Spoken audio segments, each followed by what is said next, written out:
नमस्कार। आज हम मेमोरी की दुनिया में थोड़ा पीछे चलते हैं, एक ऐसी कहानी की तरफ जहां एक मेमोरी ऐसी थी जो कुछ भी नहीं भूलती थी और एक दूसरी जिसे अपनी यादें मिटाने के लिए मजबूर किया जा सकता था।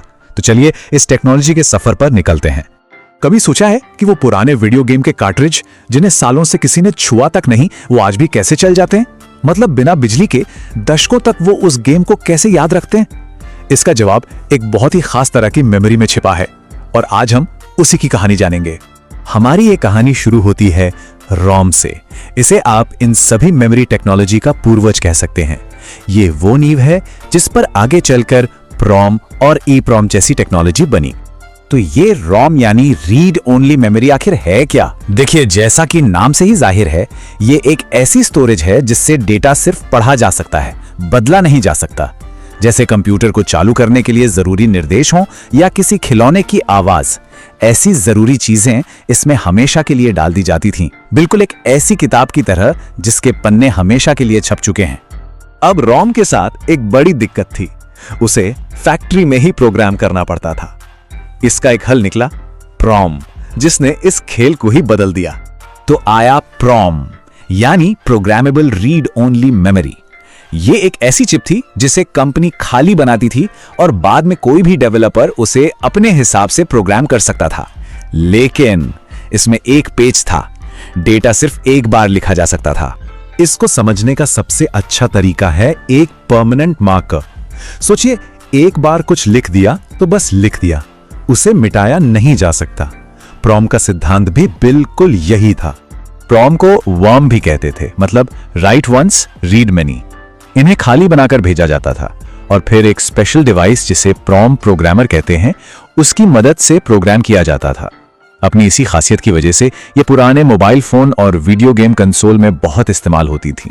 प्रोम बहुत काम की चीज थी, पर उसकी सबसे बड़ी खूबी ही उसकी सबसे बड़ी खामी बन गई, उसका परमानेंट होना।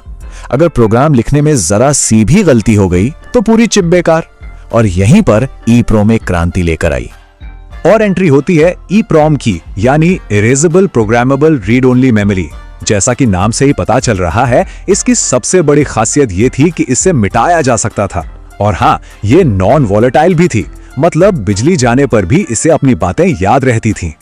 अगर प्रोम एक परमानेंट मार्कर था तो ईप्रोम को समझिए एक व्हाइट बोर्ड जिस पर कुछ लिखा जा सकता था, और अगर जरूरत पड़े तो उसे मिटाकर कुछ नया भी लिखा जा सकता था। इसने तो डेवलपर्स के लिए जैसे संभावनाओं के नए दरवाजे ही खोल दिए। तो सवाल यह है कि यह होता कैसे था?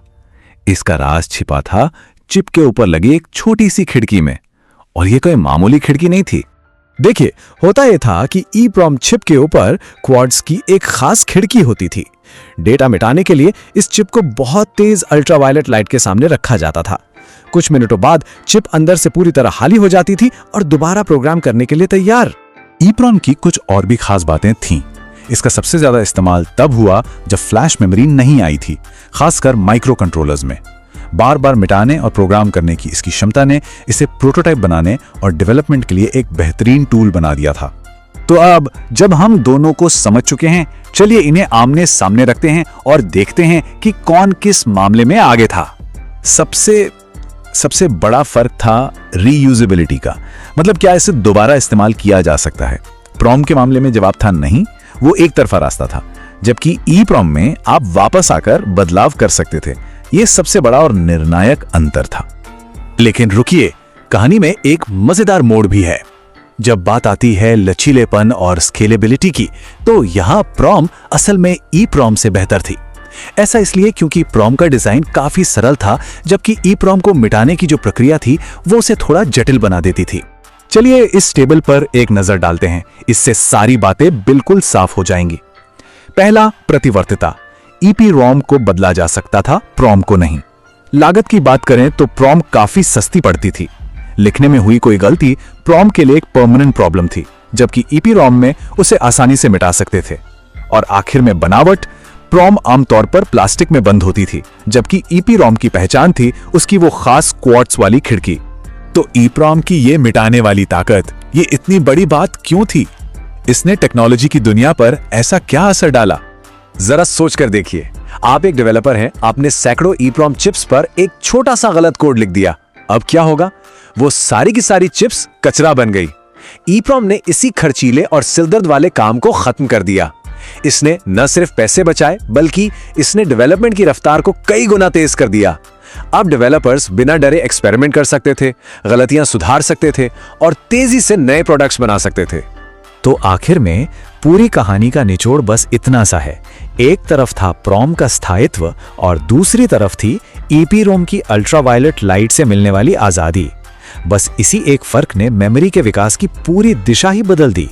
ईप्रॉम ने यह साबित कर दिया था कि मेमोरी का हमेशा के लिए फिक्स होना जरूरी नहीं है। इसने आगे ईईप्रॉम और फिर फ्लैश मेमोरी जैसी टेक्नोलॉजी के लिए रास्ता बनाया, जिनका हम आज अपने फोन और कंप्यूटर में इस्तेमाल करते हैं। तो ये सोचने वाली बात है, अगर रोशनी से याददाश्त मिटाई जा सकती थी तो अगला तार्किक कदम क्या होता? शायद बिजली से, और उसके बाद क्या? टेक्नोलॉजी का ये सफर हमेशा चलता रहता है।